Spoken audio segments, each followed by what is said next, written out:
വൈക്കം മഹാദേവ ക്ഷേത്രവുമായി അഭേദ്യമായ ബന്ധമുള്ള വൈക്കം മൂത്തേടത്തുകാവ് ഭഗവതി ക്ഷേത്രത്തിലെ വിഷു മഹോത്സവത്തിൻ്റെ പ്രധാന ചടങ്ങായ എരിത്തേങ്ങ സമർപ്പണം ഭക്തിനിർഭരമായി മധുരാപുരി കത്തിയമർന്നതിൻ്റെ പ്രതീകമായാണ് എരിത്തേങ്ങ സമർപ്പിക്കുന്നത്.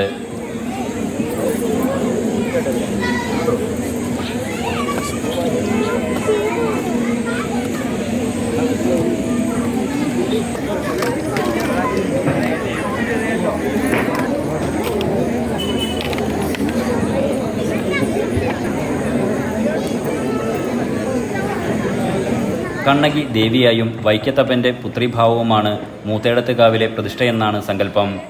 ഉത്സവത്തിന് ചാരുത പകർന്ന് വിവിധ ഭാഗങ്ങളിൽ നിന്നും ഗരുഡൻ തൂക്കമെത്തി. വാദ്യഘോഷങ്ങൾ, മുത്തുകുടകൾ തുടങ്ങിയവയുടെ അകമ്പടിയോടെ നടന്ന താലപ്പൊലികളിൽ നൂറുകണക്കിന് വനിതകൾ അണിനിരന്നു. രാത്രി 12-ന് നടന്ന അരിയറോടെ ഉത്സവത്തിന് സമാപനമായി.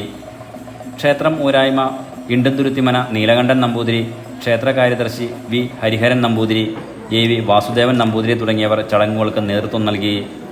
മധുരാപുരിയിലേക്ക് പോയ ദേവി 3 മാസങ്ങൾക്കു ശേഷം കർക്കിടകം 1-ന് തിരിച്ചു വന്ന ശേഷമാണ് ഇനി ക്ഷേത്രനട തുറന്ന് പൂജകൾ പുനരാരംഭിക്കൂ.